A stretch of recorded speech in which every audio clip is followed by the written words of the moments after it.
you have brain, if you have heart, you can make everything possible. From my understanding, brain is the place where you hold the knowledge, education, training. The heart is the place where you hold the wisdom. And IQ is the brain, and EQ is the heart. If you have a strong EQ, you may be easy to be successful, but people like you. You have a value, you have a friendship, you have trust. But if you have great IQ, it's very difficult for you to fail quickly. A lot of people easy to get success, but losing very quickly. That's because they don't have enough IQ. When IQ and EQ connected, that means when brain and heart connected, that is the knowledge and wisdom connected, that is called innovation. And I believe that if you want to be successful, you should have the good EQ. If you don't want to fail quickly, you should have IQ. But if you want to be respected, you should have LQ, the Q of love. The most precious resource in the world is not oil, it's not the gas, it's the human brains. Most of innovations, not because they want to, because they were forced to. Israel, there's no water, no oil, no resources. And most people innovate for success. And I find Israel people innovate for survive. People say, Jack, you are amazing. How could you make such a huge investment in 9 years ago to develop cloud computing? And you know nothing about technology. That is true, I know nothing about technology. I'm scared of technology. I was the first product tester of my company because I said, if I can use it, 80% of people can use it. 9 years ago, I know if we do not develop technology on cloud computing, Alibaba will bankrupt because we cannot afford the cost of IBM and Oracle. The cost of using this IT too expensive for us. So we have to innovate. We have to design a technology that is simple enough. If we can using that technology simple and cost effective, not only for Alibaba, it's also going to support millions of small business. We were forced.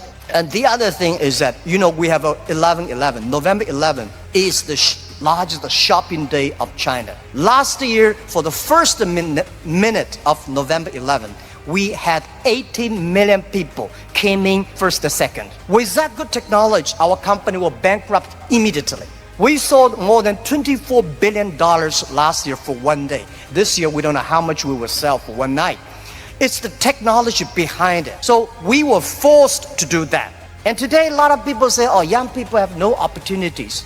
I think that thing I've heard for 40 years. When I was young, I hated Bill Gates because I think Microsoft take all the opportunity. IBM, Oracle, they take all the opportunity. But later I found, when people start to complain, that is the opportunity. Most people keep on complaining. If you can solve the complaining, if you solve the problems, and that is the opportunity. Innovation is the way to solve anxiety, worries, unsatisfaction. Innovation is for happier life. We believe through the innovation, you can grasp the opportunity for success. The first technology revolution released the physical power of human beings. The second technology revolution released the distance. And this is the third technology revolution, release the human brains. We never satisfied with today. And the way to change yourself, to embrace this challenge is called innovation. And I would like to say, who are those kind of innovative people? Who are these kind of people? I would say those innovators, they look like crazy, stupid, lazy, and even liars. When we started Alibaba, I tell the story about I went to Silicon Valley raising funds. I talked to over 30 venture capitalists. They say, crazy, Alibaba, stupid, crazy name, and e-commerce in China won't work because China has no internet, China has a censorship, no credit card, no deliver, nothing else. So they think it's impossible to make. They think, Jack, you're coming here to tell a lie. But we believe China has the future. We believe internet is going to change the China. And at that time, e-commerce in American style is only supported big companies. We believe small business. And people say, small business, they don't make money. How could you make money from them? They're right. We say, if small business in America, e-commerce for big companies, helping big company to cut the cost. We think helping small companies not to teach them how to cut the cost because they know better than you do. You should help them how to make the money. And washing machine. A lot of things are designed for lazy people. If people don't want to wash, they have a washing machine. People don't want to climb, they have the elevators. So innovation, innovative people are believers. Most people seeing is believing. People like us, we believe and we seal it. Innovators, they are not one person.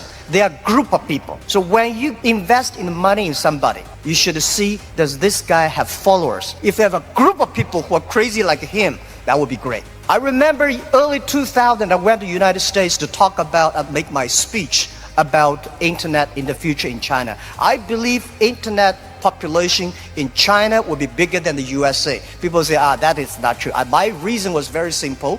China have 1.4 billion people. USA have only 300 million people. Make everybody online, 300 million, right? So China has a huge potential for that. One of the guys said, Jack, what you're talking about, internet companies should have values and missions. That is crazy.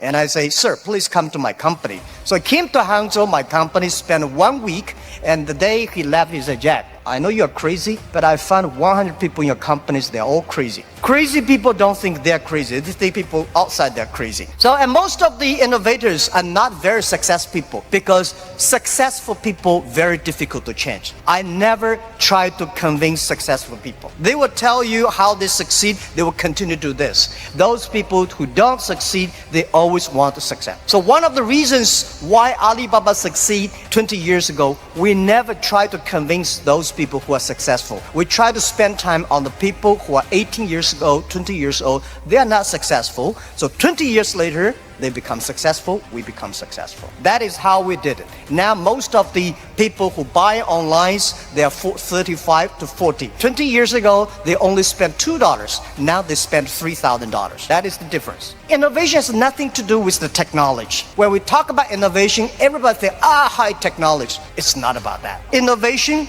everybody can do it. Those people who do not know anything like technology, like me, we can find those people, rely on these people, try those people who have the technology. In our site, our Alibaba site, there's one guy selling shoes 48 inches only. And I say, how can this guy sell shoes for 48 inches? And we find out he's very innovative because people with 48 inches feet, difficult for him to buy shoes in the shops. There's only one on the online. And there are a lot of innovative ways. Those guys design, lazy guys, they watch TV lying on the sofa. So they design a specific glass that you can lie on the sofa, watch on TV. They sell perfectly. And there are also some guys, there are a lot of crazy, interesting ideas. They are all wonderful sellers. And most of the innovations today are only talk. Innovation, they think it's an idea.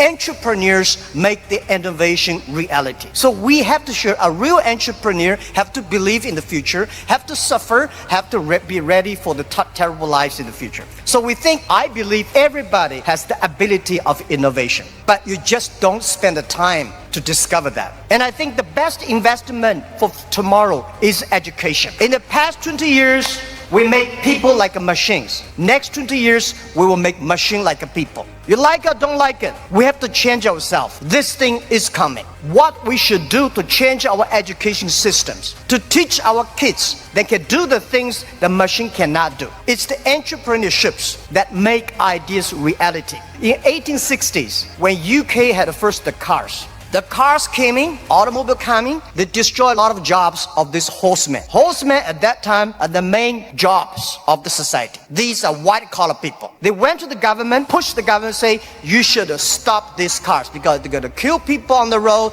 it's going to destroy the jobs. So the government passed a law called Red Flag Bill. They do not allow any car drive faster than 7 miles per hour. And they should always follow behind the horses. People start to worry. Artificial intelligence, robots, jobs. But don't worry about it. Human beings are much smarter than machines. Machine can never control because machine only have chips. Human beings have the hearts. And I want to say, don't worry about the future. Young people, don't worry about the future. And don't worry about the size of the machine. I think small business don't worry about, because small business believe small is powerful, small is beautiful. Using innovation, small business can compete anybody in the world. Today is just the beginning, but anything, remember, this is my philosophy of life the past 20 years. Today is difficult. Tomorrow is much more difficult. The day after tomorrow is beautiful. Most people die tomorrow evening.